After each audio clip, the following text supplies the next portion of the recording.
జగిత్యాల జిల్లాలోని జగిత్యాల, మెట్పల్లి, కొరుట్ల, రాయకల్, ధర్మపురి 5 మున్సిపాలిటీలందు బీఆర్ఎస్ అభ్యర్థులకు నామినేషన్ ప్రక్రియ పూర్తి చేసుకుని బీఫామ్లు అందజేశామని, జనరల్ స్థానాల్లో కూడా బీసీలకు అత్యధిక ప్రాధాన్యత కల్పించినామని బీఆర్ఎస్ జిల్లా అధ్యక్షులు కల్వకుంట్ల విద్యాసాగర్ రావు అన్నారు. బీఆర్ఎస్ పార్టీ కార్యాలయంలో మాజీ జెడ్పీ చైర్పర్సన్ దావసంత సురేష్ తో కలిసి ఆయన ప్రెస్ మీట్ లో మాట్లాడారు. జగిత్యాలలో స్థానిక ఎమ్మెల్యే వైఖరి చూస్తుంటే బాధ కలుగుతుందని, ఓ రోజు కాంగ్రెస్ పార్టీని, ఈ రోజు బీఆర్ఎస్ ఎమ్మెల్యేనని మాట్లాడడం ప్రజలను మోసం చేస్తున్నారని అన్నారు. బీఆర్ఎస్ ఎమ్మెల్యే అంటావని పక్కన కాంగ్రెస్ బీఫామ్ పొందిన అభ్యర్థులు ఉంటారని, ఈ పరిస్థితి ఎందుకు వచ్చిందని వారు ప్రశ్నించారు. బీఆర్ఎస్ ఎమ్మెల్యే అంటున్నావు కాబట్టి బీఆర్ఎస్ అభ్యర్థులను గెలిపించాలని అన్నారు. ప్రజలకు ఇవ్వని హామీలు అమలు చేసిన కేసీఆర్ కి అండగా ఉంటారు, అమలు కాని హామీలు తిట్టే రేవంత్ రెడ్డికి కావాలనో ప్రజలు ఆలోచించాలని వారు ఈ సందర్భంగా పేర్కొన్నారు. జగిత్యాల మున్సిపల్ ఎన్నికల్లో బీఆర్ఎస్ అభ్యర్థుల గెలుపు కోసం కృషి చేస్తామని, తమ ప్రభుత్వ హయాంలో చేపట్టిన అభివృద్ధి సంక్షేమ పథకాలను ఇంటింటికి వెళ్లి ఓట్లు అభ్యర్థిస్తామని వారు ఈ సందర్భంగా పేర్కొన్నారు. ప్రెస్ మీట్ లో పాల్గొన్న దావసంత సురేష్ మాట్లాడుతూ, మున్సిపల్ ఎన్నికల్లో లబ్ధి పొందడానికి స్థానిక ఎమ్మెల్యే తాను బీఆర్ఎస్ లోనే ఉన్నా అని అనడం విడ్డూరంగా ఉందని అన్నారు. సీఎం రేవంత్ రెడ్డి చెప్పినట్లు స్పీకర్ నడుస్తున్నట్లు రాజ్యాంగాన్ని అపహాస్యం చేస్తున్నారని, బీఆర్ఎస్ ఎమ్మెల్యే అంటున్నారు కాబట్టి బీఆర్ఎస్ పార్టీ కార్యాలయానికి రావాలని, బీఆర్ఎస్ కండువా కప్పుతామని, బీఆర్ఎస్ ప్రచార రథంలో తిరిగి బీఆర్ఎస్ అభ్యర్థుల ప్రచారానికి రావాలని ఆమె డిమాండ్ చేశారు. పాత్రికేయ మిత్రులకు అందరికీ నా యొక్క నమస్కారాలు. నిన్న 3వ తారీఖు మున్సిపల్ నామినేషన్ల ఘట్టం, విత్డ్రాల్ ఘట్టం కూడా పూర్తి అయిపోయింది. జిల్లా అంతా కూడా 5 మున్సిపాలిటీస్లో బీఆర్ఎస్ పార్టీ తరఫున అభ్యర్థులను పెట్టడం, బీఫామ్లు కూడా సబ్మిట్ చేసి జరిగింది. ఒక్కటి జగిత్యాలు ఒకటి ఏంటంటే, ఒక మిత్రుడు బీఆర్ఎస్ అనుకుని ఇయ్యక ఇండిపెండెంట్ ఫామ్ నేను పెట్టుకున్నాడు, ఇండిపెండెంట్ ఫామ్ ఇచ్చినట్టున్నాడు. పోతే 50లో 49 బీఆర్ఎస్ పార్టీన 49 పోటీ చేసినాం, బీఫామ్స్ కూడా ఇచ్చడం జరిగింది. ఇవాళ నుంచి కూడా ఎన్నికల శంకారావం ఎక్కడిదక్కడ వాళ్ళను కూడా తిరుగుతున్నారు. జిల్లా అంతా కూడా ఎవరి మున్సిపాలిటీలో వాళ్ళందరూ తిరిగే విధంగా పార్టీ ఆదేశం సహకారం అన్నీ కూడా మేము అలర్ట్ చేసాం. వాళ్ళందరినీ కూడా మెట్పల్లి, కొరుట్ల, అదేవిధంగా జగిత్యాల, రాయకల్, ధర్మపురి కూడా అన్ని ప్లేస్లలో పెట్టడం జరిగింది. ఇక్కడ స్థానికంగా జరుగుతున్న ఇప్పుడే ఒక న్యూస్, మీరే దానికి సాక్ష్యం కనుక, ఇప్పుడు మొత్తం మా దగ్గర 49లో 38 బీసీలకు ఇచ్చినాం. మనం ఇక్కడ 49లో 38 బీసీకి ఇచ్చినాం. ఓసీ 5, ఎస్సీ 5, ఎస్టీ 1, మొత్తం 49 మందిలో ఎక్కువ శాతం ప్రభుత్వాలు ఎన్నో చెప్పి 42% బీసీలకు రిజర్వేషన్ అని చెప్పిన పార్టీలు కూడా ఇవ్వకున్నా మేము ఇలా బీసీలకు ప్రాధాన్యత ఇచ్చి 38 మందికి పోటీలో పెట్టాం. ఇంతకుముందు ఒక వీడియో చూశాను, పత్రికా విలేకరులు పత్రిక ఏదైతే ఉన్నదో ప్రెస్ మీట్లో స్థానిక ఎమ్మెల్యే గారు అంటే నిజంగా అంటే బాధ అనిపిస్తున్నది. ప్రజలు ఏమింటున్నారు, ప్రజలను ఏ విధంగా మోసం చేస్తున్నాం మనం. నేను ఇప్పటికే టీఆర్ఎస్ అభ్యర్థులను పిలిస్తే వస్తా, కానీ వేదిక మీద ఉన్న నా చుట్టుపక్కల వాళ్ళు కాక ఈ లేని కాడికి నేను వస్తా అంటే ప్రజలు ఇంత అమాయకులా, ప్రజలు ఇంత అర్థం చేసుకోవాలని చెప్పి చూస్తున్నామో, మనమే తెలుగులోనం అనుకుంటున్నామా. ఒక మాట మాట్లాడుతుంటే మనది మనము ఇది నిజామాబాద్ని ఒక సెకండ్ ఆలోచించి మాట్లాడే పరిస్థితి ప్రజలందరికీ ఉన్నది. అటువంటిది ప్రజలు మోసం చేసుకుంటూ నేను కాంగ్రెస్ పార్టీలో టీఆర్ఎస్ పార్టీలో ఉంటున్నా, టీఆర్ఎస్ పార్టీ వాళ్ళని అభ్యర్థులు పిలుస్తా, కానీ ఈ నా పక్కకున్న వేదిక మీద ఉన్న అభ్యర్థులు కాక ఇంకా పిలుస్తా. నేను మొన్నటి వరకు టీఆర్ఎస్లో ఉన్నాక టీఆర్ఎస్లో పిలుస్తా అని చెప్పి ఇంత పశ్చాబద్ధం మాట్లాడే అవసరం లేదు. నిన్న నీకు ఏదైతే మీ దాంట్లో 2 వర్గాలు ఏర్పడి ఒక వర్గం తింటున్నా, నాకైతే కడుపంతా బాధ అనిపించింది.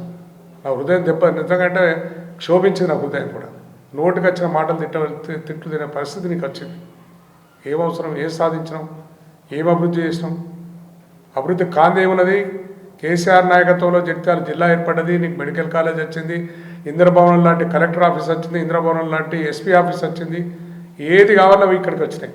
వచ్చినా నువ్వు అభివృద్ధి అని పేరు మీద పోయి నిన్ను తిడుతుంటే మౌనం తింటున్నా బాధపడ్డా. నేను నిజంగా అంటే ఎవరు తింటా తిట్లే, అటువంటి తిట్టు తినే పరిస్థితి నీకు వచ్చింది. అయినా ఇవాళ కూడా గదే అబద్ధాలు ఆడుకుంటా నేను ఇంకా బీఆర్ఎస్ఏ ఎట్లా పోలేదు, కండవ కప్పుకోలేదు. నీ పక్కకున్న వాళ్ళేమో కాంగ్రెస్ కావడాలు కూర్చున్న వాళ్ళంతా నేను కండవ కప్పుకోలేదంటే ఇంకా ప్రజలు ఎన్ని రోజులు మోసం చేస్తున్నాను. ప్రజలకు ఎందుకు ఇట్లా చేయవలసిన అవసరం నీకు ఏమొచ్చేది? ఒక రాజు లెక్క నిన్ను 2 సార్లు ప్రజలు బీఆర్ఎస్ పార్టీ తరఫున ఎమ్మెల్యే గెలిపించారు. ఈ దుష్ట పరిస్థితి నీకు ఎందుకు వచ్చింది? కొన్ని మాటలు తినవలసిన పరిస్థితికి వచ్చిందని బాధ అనిపించి నేను చెప్తున్నాం. ఇప్పటికైనా ఓ నిశ్చయానికి రా. బీఆర్ఎస్ పార్టీ అయితే బీఆర్ఎస్ పార్టీ ఆఫీసులకు రా.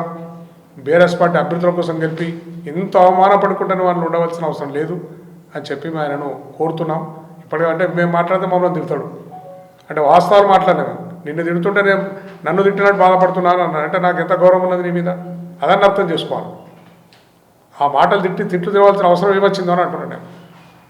ఎమ్మెల్యే కాకముందు పోయినవు అని ఎమ్మెల్యే అయినావు నువ్వు ఓ పార్టీ తరఫున ఎమ్మెల్యే అయిపోయి బీఆర్ఎస్ పార్టీ తరఫున పోయిన వాళ్ళ కలిసి ఇలా మాటలు తిట్లే పరిస్థితి వచ్చింది. ఆ పరిస్థితి వచ్చినందుకు బాధపడుతున్నాం.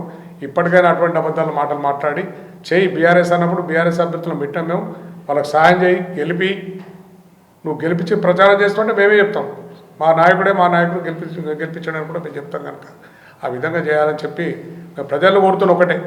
ఇవ్వాలంటే మీరు ప్రెస్ మీట్ చూసిన తర్వాత కూడా మీ ఆలోచన ఏది ఉన్నదో మీరు దీంతో మీరు రుజువు కావాలి. ఇంకా మోసం పోదావా, మోసం మాటలు నమ్ముదావా? ప్రజలకు ఇన్ని చేసిన కేసీఆర్ ప్రజలను ఒక తెలంగాణ తీసుకొచ్చి ప్రజలను ఒక ఊపు తీసుకొచ్చి ప్రజలకు అన్నీ ఏది అడగకుండా అడగని ఇవ్వని హామీలు కూడా ఇచ్చి అన్నీ చేసిన కేసీఆర్ కావాలన్నా? కేసీఆర్ పొద్దున్న లేస్తుంటే నోటుకొచ్చిన మాట ఒక పెద్ద ఆయనను చూడకుండా ఒక తండ్రిలాంటి వయసును చూడకుండా తిట్టే కాంగ్రెస్ పార్టీ ముఖ్యమంత్రి రేవంత్ రెడ్డి కావాలన్నా? మీరు ఆలోచించుకోవాలి. మీ విజ్ఞతగా వదిలిపెడుతున్నాం. మీరు ఆలోచించుకుని ఓటేమని చెప్పి నేను వారందరికీ కూడా ప్రజలందరి జగిత్యాల జిల్లా ప్రజలు తెలంగాణ ప్రజలు కూడా చేతులెత్తి నమస్కారం చెప్పి కోరుతున్నాను. మరి దాదాపు మున్సిపల్లో సింహభాగం బీసీలకు అధిక ప్రాధాన్యత ఇచ్చినటువంటి పార్టీ బీఆర్ఎస్ పార్టీగా చెప్పుకోవడం నిజంగా గర్వకారణంగా ఉంది. మరి దాంట్లో భాగంగా ఇవాళ మున్సిపల్ ఎలక్షన్లలో లబ్ధి పొందాలని ఒక నీచమైన కుటిలమైన కాంట్రాక్టర్ బుద్ధి ఇవాళ ఏదున్నా కూడా స్వలాభం కోసం ఆలోచించేటువంటి ఎమ్మెల్యే మాట్లాడేటువంటి మాటలు నేను బీఆర్ఎస్లోనే ఉన్నాను. అసలు స్పీకరు ఒక రాజ్యాంగబద్ధమైనటువంటి పదవిలో కూర్చొని అసలు ముఖ్యమంత్రి రేవంత్ రెడ్డి చెప్పినట్టు ఇవాళ నడిపిస్తూ మళ్ళీ దీన్ని అనర్హత పిటిషన్ కొట్టివేస్తున్నాం, ఇది దీంట్లో ఎటువంటి ఆధారాలు లేవు అని చెప్పేసి చెప్పడం ఇది ప్రజాస్వామ్యాన్ని అపహాస్యం పాలు చేసినట్టుగా ఇది నిజంగా కూడా రాబోయే తరాలకు మరి మంచి చూపించాలన్నా ఇది చెడు మార్గంలో ఇవాళ ప్రజాస్వామ్యం పోతున్నా కూడా మరి చట్టం న్యాయం బతికి ఉందా ఏం చేస్తుందో అర్థం కాని పరిస్థితిలో ఉంది. ఇవాళ జైత్యాల సంజయ్ కుమార్ మాట్లాడినటువంటి మాటలు నేను బీఆర్ఎస్ ఎమ్మెల్యే అని ఉన్నాడు. బీఆర్ఎస్ ఎమ్మెల్యే అయితే నీ చుట్టేమో కాంగ్రెస్ కండువలు కప్పుకొని మరి అభ్యర్థులు నిలుచుంటారు, నువ్వు ఒక్కనివే కండువ కప్పుకోకుండా నిలుచున్నావు. మరి అదే నువ్వు బీఆర్ఎస్ కండువ కప్పుకొని కూర్చొని ప్రెస్ మీట్ మాట్లాడొచ్చుగా. మరి నువ్వు నిజంగా బీఆర్ఎస్ అయితే కేసీఆర్ బొమ్మ ఉన్నటువంటి మరి టీఆర్ఎస్ కండు వేసుకొని నేను బీఆర్ఎస్ ఎమ్మెల్యేనే అని చెప్పేసి తెలంగాణ భవన్ జైత్యాల జిల్లాలో కేసీఆర్ కట్టిండు. ఈ భవన్ కచ్చి ప్రెస్ మీట్ పెట్టు నేను బీఆర్ఎస్ ఎమ్మెల్యే అని నీకు దమ్ముంటే అక్కడ కాంగ్రెస్ పార్టీ ఆఫీస్లో కూర్చుండి వెనుకనేమో మొత్తం కూడా పిసిసి మహేష్ కుమార్ గౌడ్ రేవంత్ రెడ్డి ప్రోటోకాల్ ఏమో అక్కడ ఉన్నటువంటి కాంగ్రెస్ పార్టీ ఒక సంబంధించినటువంటి వ్యక్తులు వేసుకొని నేను అక్కడ కేసీఆర్ ఫోటో లేదు. అసలు కొంచెమన్నా సిగ్గనిపిస్తలేదా అని చెప్పేసి నేను అడుగుతా ఉన్నా. నిజతి మంత్రంతో మాయ మాటలు చెప్పి బూటక మాటలు చెప్పి ఇలా పగటి వేషగాడు లెక్క అప్పుడోసారి ఇప్పుడోసారి ఒక వేషగాన్ని చూసినట్టు అనిపిస్తుందని ప్రజలు నవ్వుకుంటున్నారు.